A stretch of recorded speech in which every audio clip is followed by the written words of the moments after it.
Bonjour à tous, chers 5e, nous voici repartis ensemble pour un nouveau chapitre. Chapitre 10, identité et discrimination.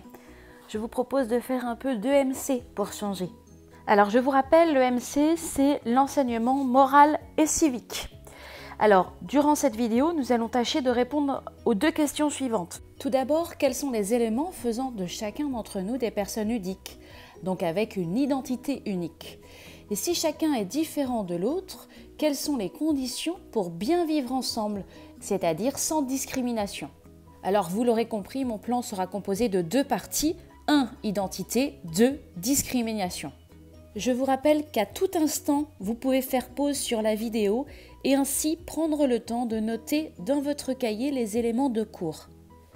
Alors justement, prenez votre crayon rouge et notez le grand 1. L'identité nous différencie les uns des autres. Et pour commencer, nous allons ouvrir notre manuel scolaire aux pages de l'EMC, donc c'est tout à la fin, aux pages 334-335. Je vais vous demander de répondre aux 3 premières questions, 1, 2 et 3. Allez, prenez le temps dans votre cahier de rédiger au crayon à papier ces quelques réponses. Faites pause et nous procéderons à la correction juste après. Il est maintenant temps de passer à ma proposition de correction. Alors la première question portait sur l'identité du comique Jamel Debbouze. Je vous propose pour la correction de faire un tableau. Identité de naissance, évolution de son identité en France, attachement à la France et engagement pour la France.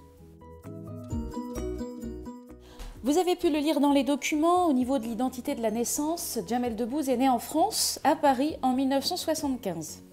Son évolution, ou l'évolution de son identité, c'est que lorsqu'il était au collège, il a rejoint une troupe d'improvisation, il a gagné un championnat et il a créé donc un spectacle et ainsi a été de plus en plus connu. Aujourd'hui, Jamel Debbouze est très attaché à la France. Je le cite, « Je défendrai la France corps et âme ». Il est aussi très engagé pour la France. Ainsi, par exemple, il est ambassadeur d'une agence pour l'emploi qui permet le recrutement de personnes handicapées. Pour la deuxième question, on vous demandait l'identité légale de Myriam. Dans l'identité légale, vous trouvez la date de naissance, le lieu de naissance, alors pour Myriam c'est le 30 juin 2009 à Besançon, le sexe, pour Myriam c'est une femme, la nationalité, ici française, et bien sûr son nom et son prénom. Alors, l'identité légale est établie par l'État. Et là, je reprends la définition que vous aviez dans votre manuel. Lors de la déclaration de naissance, dans les 3 jours après l'accouchement, cette identité doit être donc établie. Dans la troisième question, on vous parlait des enfants fantômes, c'est-à-dire les enfants qui n'ont pas d'identité légale, qui n'ont pas donc de papier d'identité, qui n'ont pas donc accès à l'école, accès aux soins ou même encore accès aux emplois. Alors pour en finir avec cette étude de documents pour introduire ce grand 1, je vous propose la définition d'identité que vous pouvez copier dans votre cahier. L'identité, c'est l'ensemble de caractères qui distinguent une personne d'une autre. Elle fait de chacun d'entre nous quelqu'un d'unique.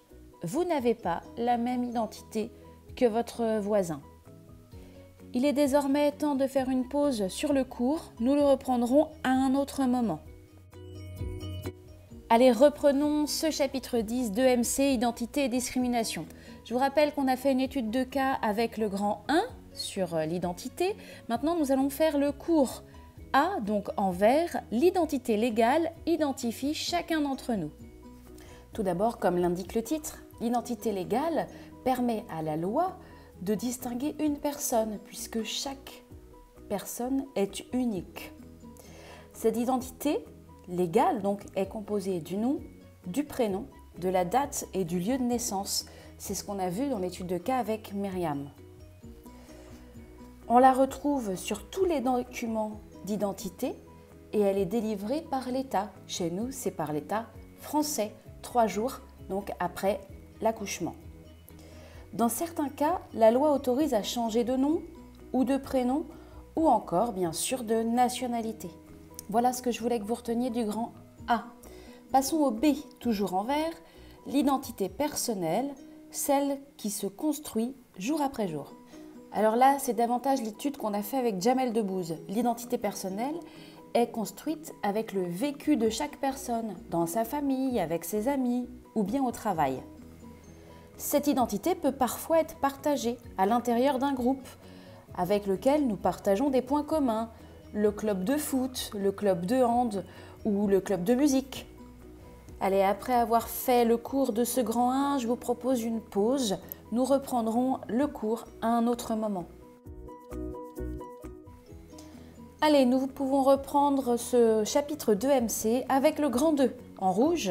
Grand 2, donc tous différents, mais aussi tous égaux. Nous allons évoquer ici la discrimination. Et tout d'abord en vert, A, se sentir différent. Vous avez tous fait l'expérimentation de la différence, au niveau vestimentaire, de coupe de cheveux ou de biens.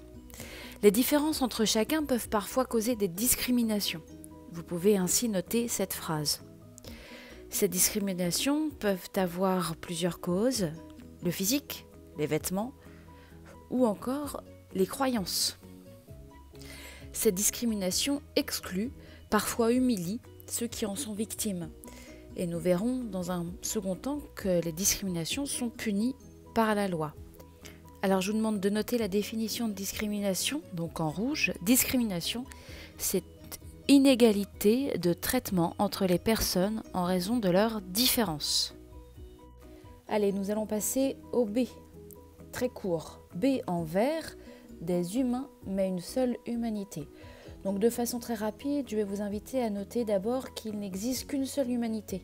Il n'y a pas de race chez les êtres humains. Il a été établi par les déclarations des droits de l'homme et du citoyen que tous les humains sont égaux les uns aux autres. Donc nous faisons tous partie d'une seule humanité. Alors après avoir réalisé les deux premières sous-parties du grand 2 sur la discrimination, je vous invite à faire pause. Nous prendrons le C à un autre moment. Alors nous voici de retour pour la dernière sous-partie de ce cours. C en vert, lutter contre les discriminations, l'affaire de tous. Et pour commencer, je vous demande de regarder le document 3, page 337, à savoir, je vous demande de le lire et de répondre à la question « Quelles conséquences risque-t-on en France si on fait un acte de discrimination ?» Allez, prenez le temps en faisant pause de lire ce document. Alors, vous avez pu le voir dans la loi française, si quelqu'un fait acte de discrimination, il peut risquer jusqu'à 3 ans de prison et une amende de 45 000 €. Alors en guise de cours, vous pouvez noter, en France, les auteurs d'actes discriminatoires ou de discrimination sont punis par la loi. Il existe aujourd'hui en France des associations qui luttent contre ces discriminations. Comme nous sommes dans l'EMC, l'éducation morale et civique, je me dois de vous dire que c'est à chacun d'entre nous de lutter contre les discriminations en les dénonçant et en défendant ceux qui en sont victimes.